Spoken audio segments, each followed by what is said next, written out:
Streaming on YouTube, right? Yes. Can And you Brett tell is how on. many people are joining us? I can, that there's 0 people tuned into the live stream at this time. Okay. Again, welcome. And we did the roll call, and I thank everyone for being here. And if you had any trouble, that's downtown. You know, everyone around this table, I don't know, how many people around this table were active in government when Mayor Corning was mayor? All right.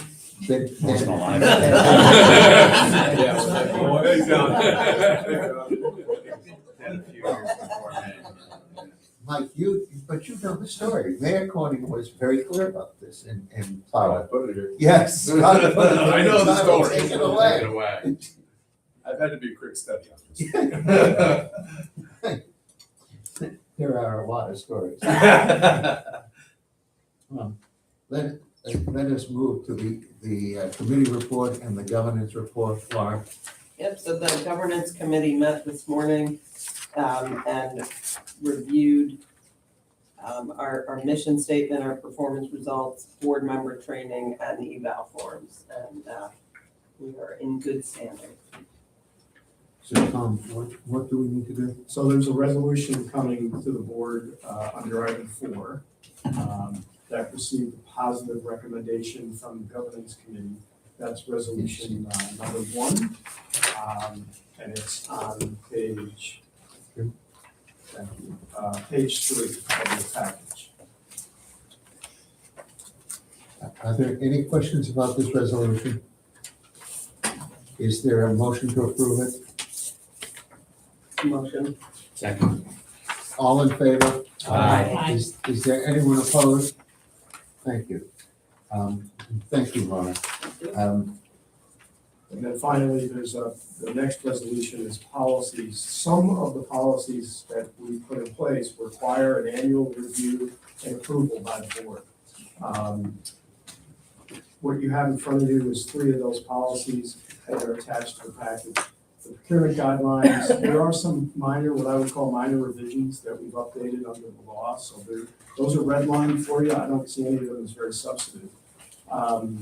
There are, the one substantive thing though I do want to talk about is we changed the numbers on the procurement to basically increase the value that needs to come to the board. This is not uncommon among authorities. What we started with was sort of the ADO guidelines, or what I would say is a template that's widely used, but that template is from a long time ago. So originally the template provided everything 50,000 and above came to the board. Most anything we do today is 50,000 from whether it's professional services or any kind of project. So it still requires competitive processes. It just depends on what the approval authority is. So this now changes the approval authority, which the board would be involved, to $125,000, which still will probably encompass a lot of what is done at the authority, but it does allow the staff to keep things moving rather than wait for every other month for the board to come in. So that's really the substantive change on this procurement policy. There's no other changes on the other policies. The investment policy, again, very conservative. It's all either banks or CDs, state securities. And then the real property policy before you is basically whether you sell or buy, you got to get it appraised before you do so at least you have an idea of what the fair market value is before you enter into any kind of disposition of property or acquisition of property. So that's that resolution. Okay. Are there any questions at all? So the 125 is pretty typical in alignment with. I've seen a number of them at 100 now, and those were a few years ago, so I Yeah. think 125 is yeah. Yep. I mean, I agree. It's not, I'm not disagreeing, I'm just making Yeah. sure that it's Yeah. pretty typical comments, so. yeah. Then if there are no questions for Tom, is there a motion to approve this? I'll make a motion. Is there a second? Second. Thank you. Are there any, yes, go ahead. Could we do minutes? Well, let's finish this. Vote. Yes. All in favor? Aye. Is there anyone opposed? Thank you very much, and thank you for your efforts, Tom. Yeah.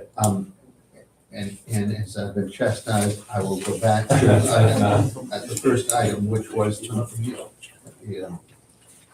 minutes of the previous meeting. Did everyone have an opportunity to review the minutes?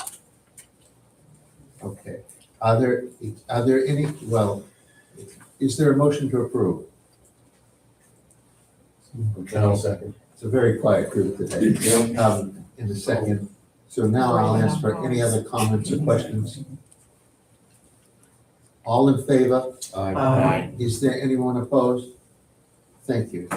Thank you. Okay. Let's move on to the CFO report.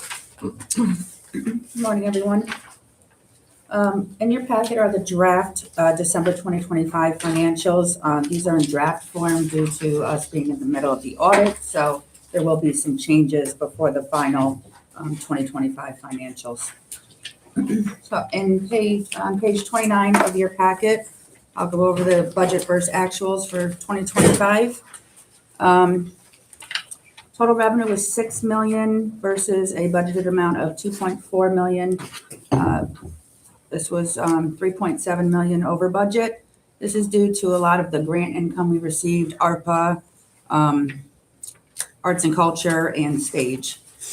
I would also like to report that for 2025, we received $815,000 for the hotel tax. We will receive the last payment this week of a little more than 200,000. So the 600,000 that's showing in the financials will be increased. Moving down to total legal and professional services, we were over budget by 344,000. Most of that was because of legal fees due to the central warehouse. Total other business expenses, over budget 300,000. Of that, we have 150,000 in miscellaneous expenses, which is a reimbursable shovel-ready site expense to NISO for a power study. And so change in that position for the year was a loss of 98,000. Is there any questions on the financials?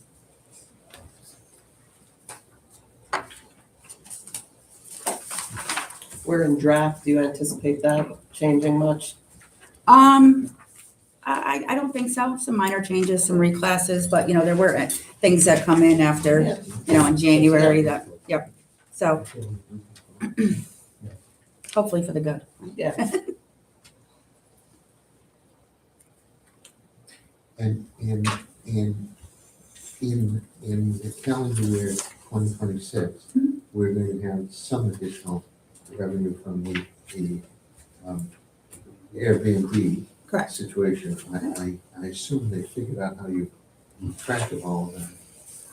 Hopefully the county figured that out. Yeah. We'll get 0.5% as well for the Airbnb, which is the same percentage we get for hotel tax now. It would be very interesting to understand the size of Yeah. what's going on in terms of Airbnbs in Albany County.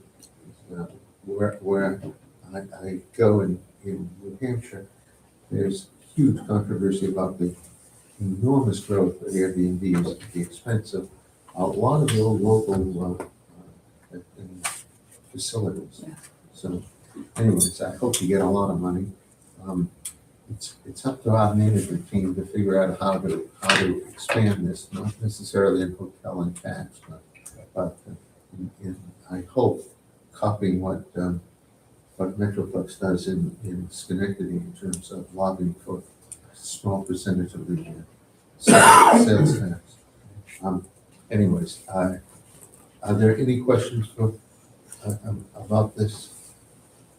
Just quick, I'd like to make a motion to make sure that the font doesn't get any smaller. Don't change the other 2 pages. I don't print them, I just supply them. I like stuff on 1 page, but this is getting close. January will be much better. How's that? Very good. 1 month for it. Before we move on, do you have any other comments about the financial? No, listen, thanks to the county executive, we've had the good fortune to have a recurring revenue stream now, not only from the hotel tax, but now from the Airbnb tax. Not to be a ingrate or anything, but, again, the Schenectady Metroplex, a much smaller county than Albany, gets $10 to $12 million a year from their sales tax revenue, and that's why Ray Gillen at Metroplex has done, such great things in Schenectady.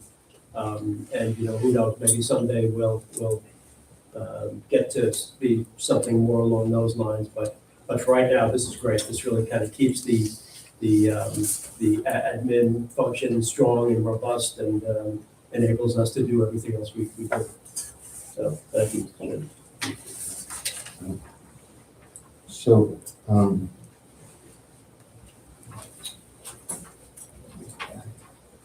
it says the Central Warehouse Financial Working Group update. Is that what you just covered?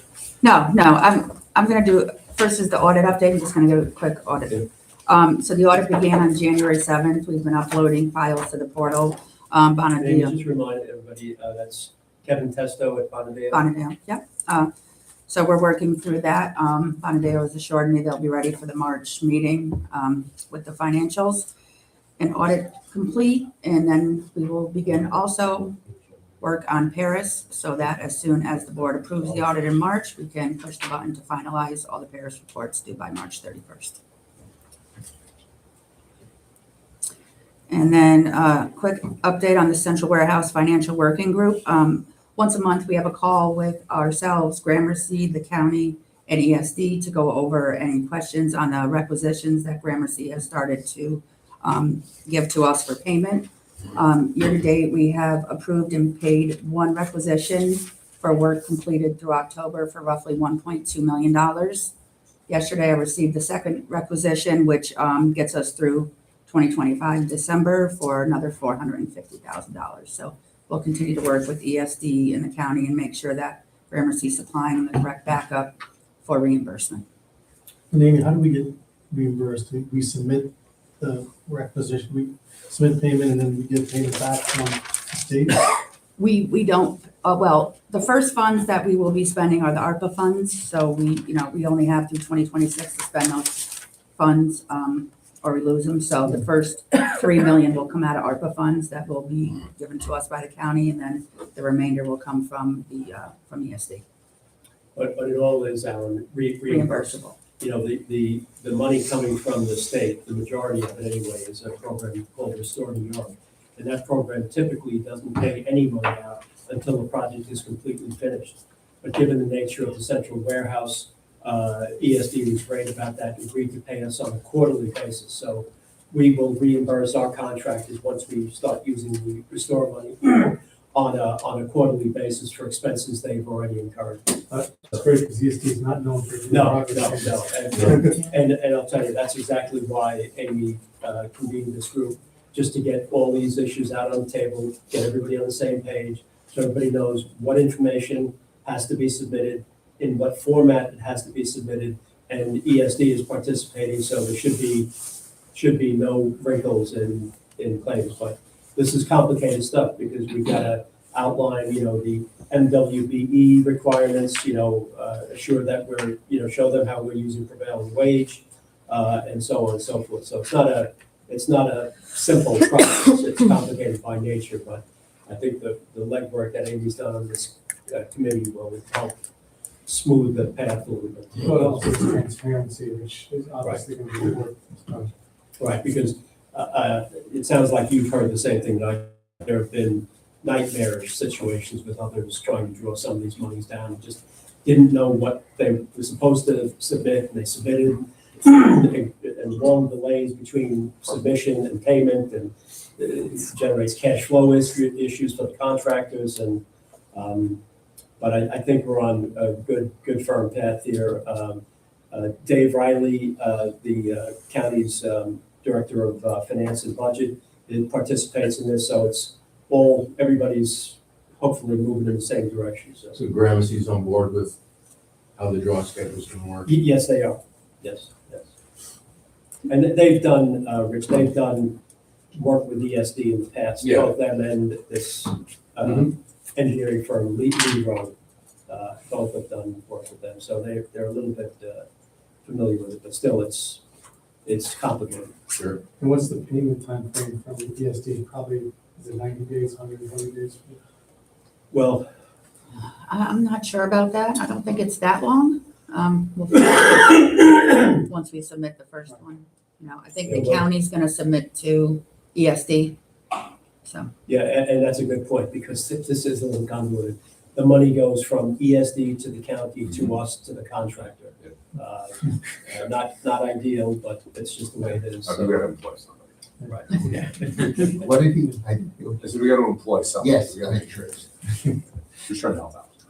And the money from the county, just so to kind of, I know most conversations about the state, but basically it's the same mechanism. You submit the documentation for what work has been done, and then the money is dispensed, the ARPA money is dispensed from the county. Yeah, and Mike, you want to just talk a little bit about the risk with ARPA money and not using it? Yeah, so we're the county took on purpose a longer trajectory related to the spending of the ARPA funds, and especially these funds. We worked with the legislature, Kate was here, and knows very well to identify a pot of funding for capital projects. Obviously, Central Warehouse was a major project. When that project came over to us from the city, when it was originally going to be a rehab, it became pretty much immediately known that it was going to need more than just the 10 million. What was Restore New York, Kevin?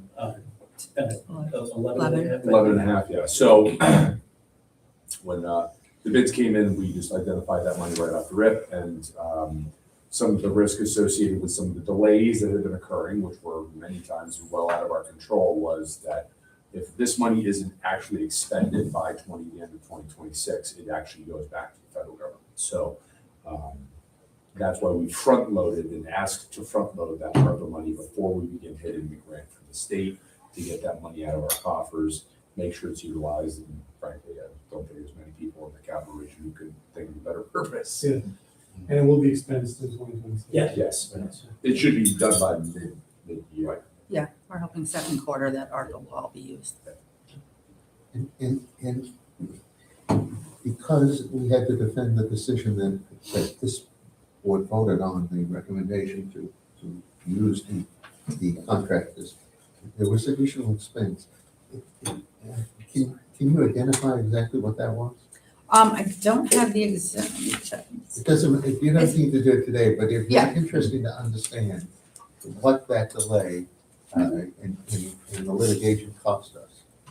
Yeah, we'll pull that together and get that back out. If you've got Yeah. that. That's a good idea. We should quantify that. Any other questions? Well, I don't know, Mike, if you think that if there were any problem on delay, this is one of the projects everyone wants. Yeah, this one I feel like everyone's kind of pulling forward. Yeah. It's unsightly. Okay, any other questions for Amy? Terrific, thank you. CEO report, Kevin. Great, thank you, Alan. Good morning, everyone.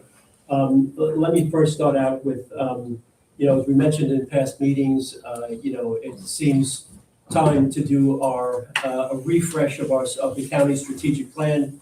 As you may recall, County Executive McCoy first launched the strategic plan, the original strategic plan back in 2019, convened a group of business group to help advise him on that. Alan actually, I chaired that, but Alan was on it, some of the others he may have been on it. And it was a great plan. It enabled us to do all the things we've done, it directed us to do all the things we've done so far. One of the things, but in the last 6 years, the world has changed. And one very real way that the world has changed is our federal energy policy. As you know, our strategic plan had heavy emphasis on alternative energy manufacturing, the likes of plug power, offshore wind, and so on. Well, that policy has done a 180-degree turnaround. All of our offshore wind projects have come to a grinding halt. The two off of the coast of New York, Empire and Sunrise, is it, I think? Sunrise? Yeah. Have been halted by the federal government. Our Attorney General is filed a suit against them. Governor Hochul has come out very strongly, and the county executive is, very vocal about that as well. But the world changed, so I think it's time to revisit our plan. And as such, we've hired HRA, and with us this morning on the screen, you'll see Brett Colazzi, and Brett's just going to walk us through the kind of general, first a little bit about what HRA Advisors is and does, and how specifically we're going to do this. Just one thing before I turn it over to Brett. The way we're going to pay for this is about $100,000 study, and what we're going to do is assess an equal amount among the four main agencies that we manage: the IDA, the CRC, the ACBDC, and the Alliance. So we've got that funding lined up, and we'd just like to get Brett off and running on the process. So Alan, if you wouldn't mind, if I could turn it over to Brett, you've got it. Thank you, Kevin. Thank you, members of the board, and good morning. Good to meet you. My name is Brett Colazzi, partner at HRA Advisors. Can everybody hear me okay? Yes. Great. Thank you. HRA is an economic development strategy firm. We're based in New York City. We work nationally. We work across a range of different areas that touch economic development, affordable housing, urban revitalization. We work on digital strategy.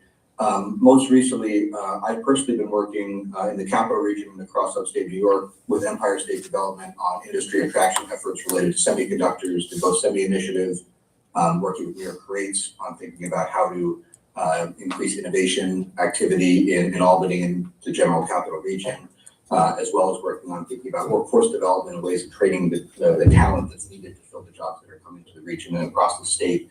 I personally live in the village of Catskill in neighboring Greene County, so plan to be up and in person for many of our conversations throughout the strategic planning process. And across our offices. As Kevin mentioned, you have a strategic plan where you're wrapping up the fifth year of the strategic plan that's very thorough and recent. And so sometimes we work with organizations on strategic planning, and they're trying to sort of do a wholesale rethink of what the organization is doing. It's been a long time since they've had a planning process. In this case, we're not thinking of it that way. We're thinking of it, as Kevin mentioned, as a refresh. Where have you been the last 5 years? What have you been doing? What's working? Where are there challenges? How has the world changed around you? And what might that suggest about what your focus should be the next 5 years? Where to spend your time, where to spend resources, what activities you could be doing that you're not doing today that could have impact based on what you've learned over the last 5 years. I do have a few slides just to walk through our approach and timeline, and then I'm happy to take questions from the group on where we go from here. And let me just see if I can bring this up.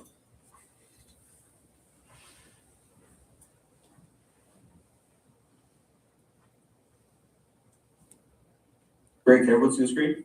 Yep. Yes. Excellent. Okay. So we're mapping out a process that we're hoping to be rather expeditious. So within about 4 months to come back to this board with a draft strategic plan, and of course we will have touch points along the way, and to break out that work into a few different phases. The first of which is, as I mentioned, looking at the organization's work to date, especially the ramp up of work in recent years. What impact has the Alliance had across all your entities? How are you currently spending time and dollars? How has that changed over time? And just as importantly, how has the world changed around you? We know, literally the plan was finalized just before COVID. The world has changed in dramatic ways since then. The economy has changed, living patterns have changed, population shifts. And what does that mean for where you should focus your time, as well as political changes? So that's what we're working on right now. And over the next 2 months, we'll be diving deeper into information about the organization's finances, staffing, other things, talking to stakeholders across the region about their interactions with the Alliance and ways in which the region could use support on economic development, the county rather. all of that will wrap up with sort of findings on existing conditions, and then to sit down with the staff and leadership and talk about how to refine strategy. Where are ways that we can grow, we can build on strengths the Alliance has, where are challenges that we can address through changes in approach or new programs or adjustments to existing programs. And then are there some bigger changes to structure or approach needed in order to maximize your impact and in particular sustain your impact over time, including, Kevin just mentioned revenue streams. Are there things we can be doing to make sure this organization has the resources going forward to increase its impact and make sure it's sustaining all the efforts it's doing? And to sort of solidify with that a revised vision for the organization going forward for the next 5 years, as well as a set of very discrete actions that you can take. And then finally, wrapping up the strategic plan with, Kevin had mentioned that the implementation section of the previous strategic plan was extremely helpful for the team in keeping sort of a roadmap for what they should be focusing on over time. And so we'll be distilling, the higher level vision and sort of overall goals of the organization into very, very specific actions and sort of who's responsible, what's the cost, what timeline. So you can use this document as a guide over the next 5 years and make sure you're on track. Now, we know the world changes over 5 years as it has in the past 5 years. So there will be a need to adapt constantly with whatever the plan finalizes, but at least there will be a blueprint for where you're hoping to get to and some of the major actions you're hoping to take. So I mentioned already, some of the things we're looking at now are how have industry trends changed? How has the labor market evolved? What are some different needs in the real estate and development world? We know there's a dire need for housing as well as industrial space for growth. What are external factors that are affecting the Alliance, including political shifts, policy, major investments, and other things. And in addition to the data analysis and sort of looking at some of the recent performance, a lot of what we'll get that will inform the plan will be through conversations. And so we will be engaging the board and board members in a deeper way over the next few months, as well as county leadership. We'll be having a few work sessions with Alliance staff, sort of half-day sessions to really get into recent program performance and sort of ideas for where to go from here. And we will be interviewing, and we're working very closely with Kevin and his team to make sure this is the right list. Stakeholders externally as well, who the Alliance works with or have some relationship to county economic development, to make sure we're understanding, we're getting some candid feedback about things that are going great and areas of need in the county relates to economic development, so that whatever strategy we put forward addresses that going forward and hopefully moves the county forward as well. Overall timeline, we've really just gotten started in mid-January, so we're up and running and sort of, we're actively looking at, recent program information, looking at economic data and other things, while sort of planning to get together in the latter half of February with the team at the Alliance and review all of that, review some of our initial conclusions, distill some observations that might lead to a change in approach to different kinds of programs, and then spend the majority of March really thinking about longevity of the organization and given what resources you have, what resources you could have, what you might be able to take on over the next 5 years, with the aim of having a draft plan by April for most likely review during April and adoption early in May. So we're moving fast, and along the way we'll make sure we have time to get your input on each of those steps, what's working well, but also where we could go from here, and make sure that you're weighing in. So when you see the final plan, it'll reflect experiences you've had with the organization as well. So with that, I will open up for questions unless Kevin has anything to add. No, any questions for the board? One of the things that Alan and I talked about it and Brett referenced is that it might be a good idea to have the boards of all the organizations that we met at the IDA, the CRC, the ACBDC, and the Alliance get together and have Brett maybe do a session with them, solicit some input, because I think it'll just be better, that you guys are involved early on, and as we start to implement the strategy, it'll just make a lot more sense to everybody. So we'll be working on it a lot. First and foremost, of course, Brett is going to be talking with the county executive about his vision for the county. That's where all this started, was with County Executive McCoy's vision for development of the county's economy. So, but any other questions on for Brett? All right, Brett, thanks, great job, look forward to working with you, feel free to stay or go as you so desire, and we'll get on with the rest of the agenda. Thanks very much, everyone. Thanks, Brett. Thank you. Thank you. Do you think that he understands that he's up in front of us in living color like that? No, Very large, yeah. yeah, he looms large. So, Well, that's, Kev, that's a great hire by you because we're getting kind of an indirect coordinated effort because ESD uses them. Right. New York Creates uses them. We don't want to be stepping all over each other. We all should have a common focus, so I think that was a very good decision. Do you know them? I've heard of them, Okay. yeah, and obviously seen studies that they have performed because they've been quite active here. right, they're also doing the study for the chamber for the so-called on-ramp program. This is that training initiative that has $40 million or so and $20 million in capital, some $20 million in operating support. So as Rich said, it's a good strategic fit for us too. Okay, so on to the St. Rose campus. As you know, since we last met, we've finalized the sale of the first 5 buildings to Albany County. We've reduced the debt by, that was for $5 million for those 5 buildings. And fortunately, kind of an unintended consequence is the actual reduction in the principal amount will come up to almost $6.5 million. Because as we pay back the $5 million, the requirements for the so-called debt service reserve fund are reduced, and that's reduced by about $1.5 million, Amy, is it? So we're making our first payment on that, and that's how we came up to all this, which is due February 15th. So we've also, as you know, have a verbal commitment from the University of Albany to buy Centennial Hall. That will be used as a graduate dormitory for the college, I believe, for the new engineering school down on South Lake Street or North Lake. We've also got an offer, the authority has an offer of $6.7 million from the Henry Johnson Charter School for 2 buildings there, the Albertus Hall and Science Building, which is just a classroom. The Henry Johnson Charter School is we've kind of diligenced them. They are one of the better performers in the charter school business.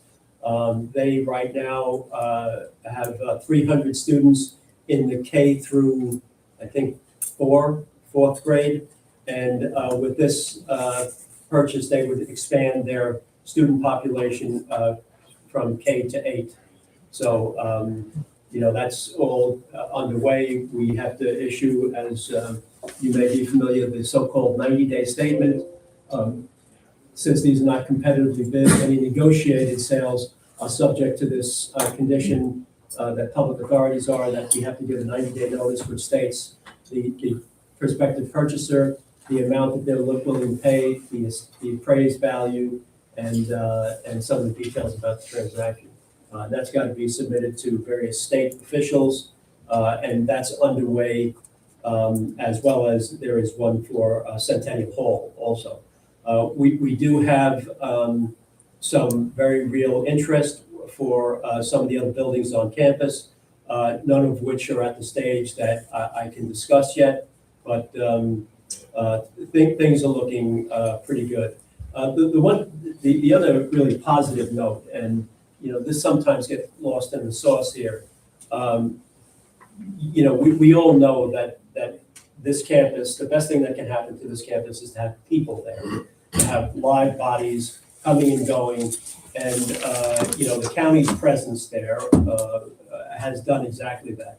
And in particular, there are county offices. We know the sheriff and the various county entities have space there, but the Events and Athletics Center is a building that is, just packed full of activity.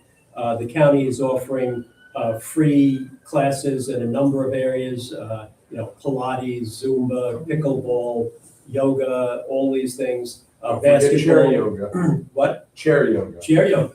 the biggest thing going. Okay, chair yoga, there you go. But also, the so-called Nolan Gymnasium hosts a girls' basketball league, the Hurricanes. So there's a lot of activity on there, a lot of people coming and going, and that really just does great things for the campus. So, and it's something that is really supported by the neighborhood. You've always got a couple of naysayers who express their opinions, but in my opinion and assessment of meeting with this, the overwhelming support of that neighborhood is behind what we're trying to do and the county's trying to do on that campus. So that's going pretty well. Any questions on St. Rose? Mike, do you have any other comments that you might, on this subject? Most of my time is commenting on this subject, this meeting or otherwise. No, I mean, I think what I would say is that we're making real progress. Thanks to Kevin and his team, partnership with the legislature, we're well on our way. You never want to say guaranteed, but satisfying the bonds and going above and beyond to the more difficult projects that I know Kevin wants to tackle, residential, things of that nature. What I'll end with is we've seen several seemingly controversial decisions that have been made that were spoken against or critically at meetings. Have those people who spoke critically come back and say, well, no, now we support this is great. So don't believe the hype is what I'll say. We're going in the right direction, and I'm confident even more because the naysayers are beginning to come around. And you all know this is true if you've met him. The county executive has walked the neighborhood, knocked on doors, because he is frequent to do that sort of thing. And we're confident the general public who doesn't have time to go to meetings and have conversations about things like this are rather happy with the activity. So we're hoping that the businesses over there are going to start seeing a change, and the community begins to kind of come back to form. So. Yeah, as Mike says, the real important part is now about to take place, and that is the actual redevelopment. The Pine Hills Land Authority is going to be issuing solicit interest in the campus in various areas, and that process is being worked on right now. I think you'll probably see something coming out of them within the next 30 days on that. So if there's nothing else on St. Rose, I'll move on to Central Warehouse. This is your building. You own this building. We are doing our best to take it down. The good news is that we finally had and maybe I'll let Tom explain this so I don't garble the words here, but our suit has been dismissed. Tom, you want to just kind of? Yeah, the suit was at the appellate division, if you remember, and the plaintiff, the petitioner in that action, decided to voluntarily withdraw that action, and we appreciated that. So that lawsuit is now complete. So it's done. Yeah. So in keeping with the question I asked before, that Amy will look up for us what it cost, just for information's sake, what sort of delay did this all cause us? Oh, God, I'd say 3 to 4 months, maybe, if not more. Started in, I want to say, February or March, the lawsuit Right, of last year. of last year, so you're better at that. Yeah, I don't Yeah, know. probably a good 6 months, maybe even, but, substantial. And it's, it affects the cadence of the demolition, Right. because, things as seemingly as simple as the water mist that the demolition company sprays to keep the dust down, doesn't work in 10-degree weather. Water mist freezes and drops to the ground. So that's got to be done in above freezing temperatures. Now they can heat some of the interior of the building artificially, but that's not the most ideal way to do this, because a lot of people, when they see demolitions, they say, geez, look at all that dust and smoke. That is usually not dust and smoke, that's water vapor that the demolition firms spray to keep the dust down. It wets the dust and it just drops down. It was a substantial delay, but, listen, we're as Mike mentioned earlier, everybody is interested in seeing this building come down. So with that, let me just turn it over to Dylan to give you kind of a little update on, when the environmental remediation, which is what we're in right now, is going to be over, when we expect the demolition to start, how long that's going to start, and so on. Good morning, everybody. How are you? My apologies for being a little tardy today. So with Central Warehouse, you're not seeing a ton of activity outside. That doesn't mean it's not happening. It's all happening inside at the moment, and that's for the abatement. Plan is to abate the first 2 floors because that has the most friable material. And what that means essentially is that they've been spending the last month and a half setting up their containment. So we're right now mostly through the first floor. Which is asbestos, is really like what we're dealing with. Exactly. And then, so once the first 2 floors are done, they'll move up to the higher floors to kind of work their way back down again. So that total process is about 6 to 8 months. That puts us in line to be done with abatement roughly around April, May, potentially overlapping a bit into June, because you're going to see at the roof level, because of Amtrak being next door, we're going to be putting scaffolding up. So that's actually part of the demo process. So there'll be a bit of an overlap for about a month or so, where we're doing both demo and abatement at the same time, starting at the roof. The plan there is to work from the side at the top, obviously on the side of the, I think it's the south side, where the Amtrak rail is, to get out of their zone of influence as soon as possible. The way that works, basically, it's like a Pythagorean theorem. Like, you have to basically move away from, in a triangle, basically away from the railroad track, which means you're going both away and up. So they're going to start at the roof and kind of work their way like this, almost like Tetris. Zone of influence, and at that point, we no longer have to have flaggers and things of that nature, because that becomes a huge expense, obviously. So all this is being sort of planned right now. We plan on starting that. I would say we're going to be starting that in earnest in June. You're going to see actual cranes doing that kind of work. And that's another 6 to 8 month period. It's going to be a mechanical demolition, meaning you're not seeing things blown up. There's nothing along those lines. It's all going to be claws, robots, which is pretty cool.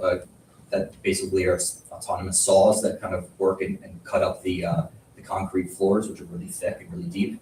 And then everything's going to be trucked out. Right now, we've got trucks running to the Gainsport, which is up in Saratoga County. That's for Asbestos. Yep, it's for the asbestos containing material.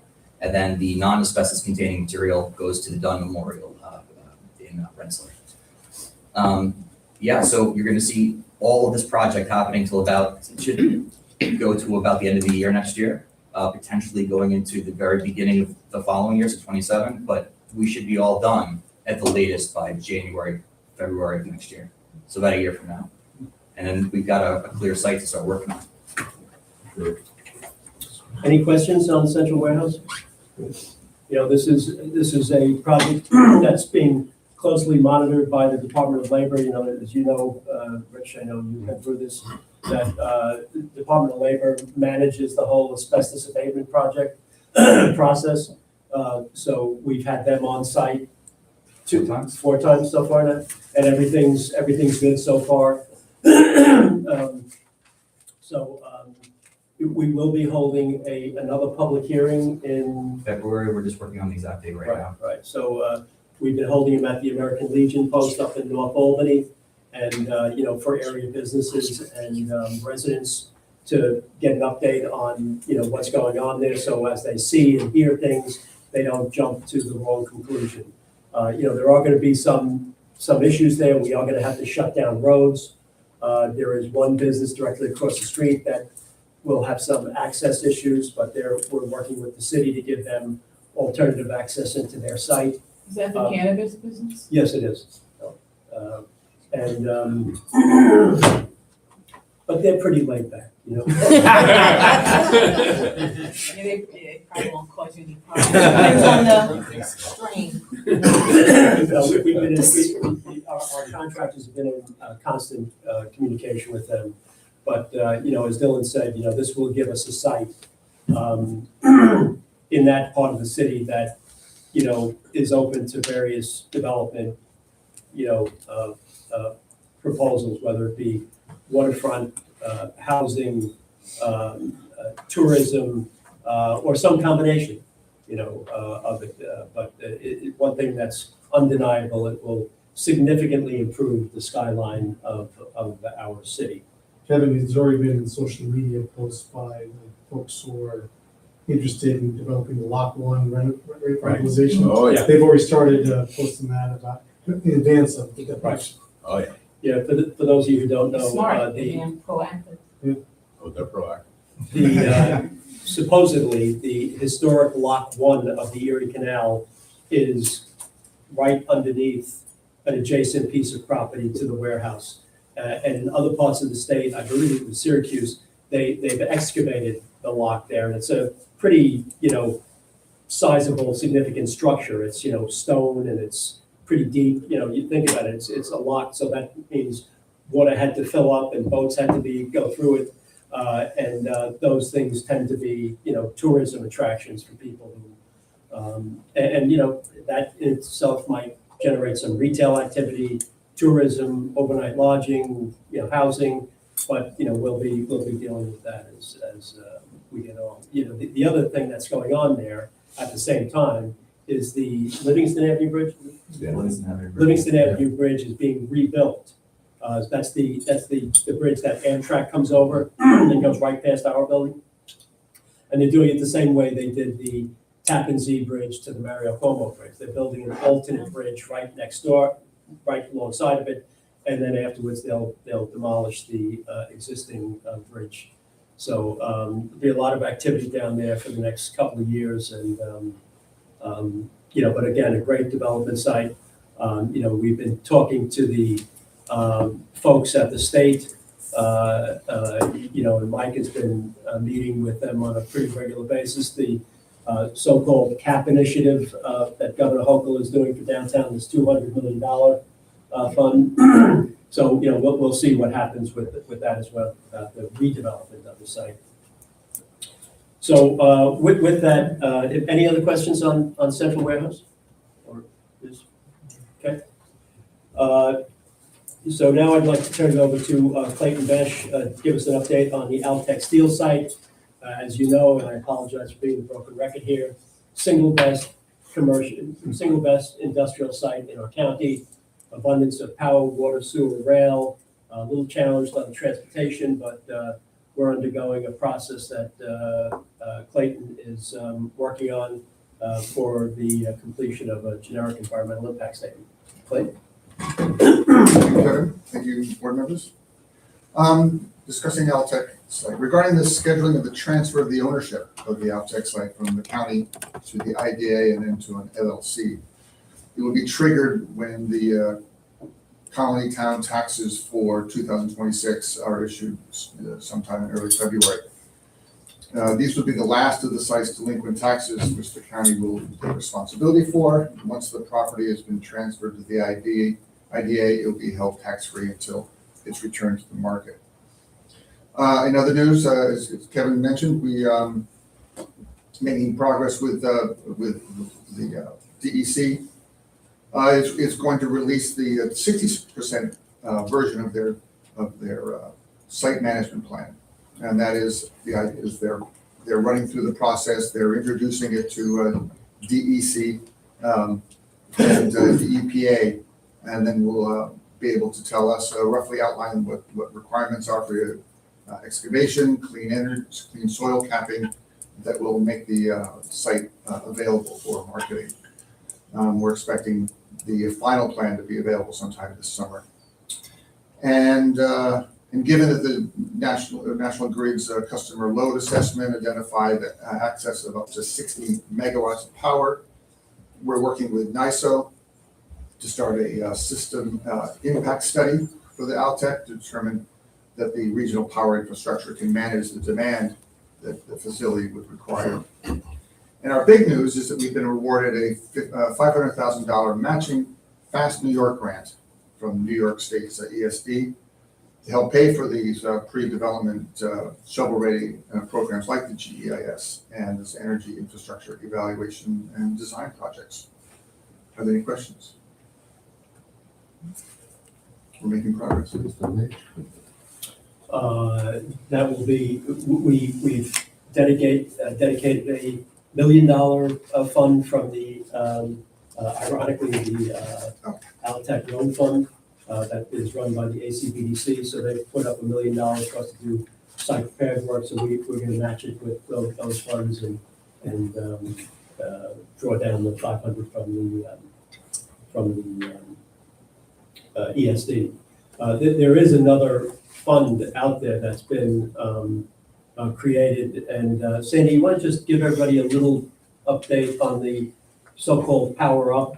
You know, Clayton talked about Fast New York, which used to be for infrastructure, any kind of infrastructure, but the state kind of took a little bit of a different tack. Yeah, even though energy is a cost that tracks C under Fast New York could do, which is infrastructure. The governor has, I think, done a great job to acknowledge and recognize that the power is by far the key issue for site development, and something Rich, I'm sure, lives with almost every day. So Power Up was created last year and is going live just last week for letters of intent. It's I believe 2 or 3 years of funding, about $300 million, and it's just for power capital improvements. So it's the state recognizing of the dire strait of energy when it comes to economic development. So that will really help, particularly for out there, because we're talking. Clayton just talked about getting it shovel ready to go. That doesn't touch on what the substation is going to cost and all the investment you're going to make. So that's the fund you'll be able to go to. So it's really, you got to give the governor credit, because it's not a particularly easy political issue to start being aggressive on energy generation. So this is an important step for state government. It's something that this organization will be able to tap into in an important way. Thank you, Sandy. Yep. So, Mr. Chairman, that concludes my remarks. I would like to go into close for executive session if there are no further business. Let me just ask, Katie, do you have any comments that you'd like to make before we go to the executive? No, I mean, the chairwoman is obviously very supportive of all these initiatives, and as is the full legislature. So good to see. Hey, Caitlin, maybe, and I don't know if this is premature, but if you want to just give everybody a brief update on that housing local law that's which kind of referenced the alliance a little bit. Yep, definitely. So I think the chairwoman brought it up once before when she was here. So we are working on a revolving loan fund for affordable housing throughout the county, working very closely with the county executive's office, obviously, on this. And we passed a local law at the end of last year, which established affordable housing as a county purpose. And this really let us set up the second local law that we're in the process of passing right now. It lays out the Affordable Housing Initiatives Plan, which is very similar to the STAGE Act and also the way that the ACBDC and Altec Loan Fund interact, right? So our goal is to set up a committee that's going to be housed under the Alliance. We'll pull in committee experts in banking, finance, housing, legal, all of it. And we'll work with them to set the parameters for rules and regs that kind of outline how we want to see this program. But essentially, it will be providing loans to certain building projects that advance affordable housing. We've purposely left it broad enough that we can adapt the model and the structure of the loans as the fund hopefully grows and as we start to see what the need is throughout the county. Importantly, and thanks very much to the county executive's office, we were able to come up with a dedicated source of funding. So each year there will be a percentage of funding that's going to be going into the loans. Obviously, very interested in getting private investment into this too. Community Investment Act is, I think, would align closely with this. So we're very excited about this. We had our public hearing last night. It went well, and that no one came out in opposition to it, so we'll take it. It's in front of our law committee tonight, and then audit and finance committee tomorrow. Assuming that it moves through, it will be voted on by the full legislature at the February 9th meeting. So obviously a lot more discussions to come, but it's really exciting. Thank you. Okay, all right. We need a vote to adjourn and then to. Yeah, so we would vote to actually do Executive session, okay. And the reasons would be, the potential disposition of real estate, the publicity which would substantially affect the value thereof, and also the employment history of certain individuals. Okay. Is there a motion? Thank you. Second? All in favor? Aye. Anyone opposed? All right, we're gonna move to executive session. Thank you all very much.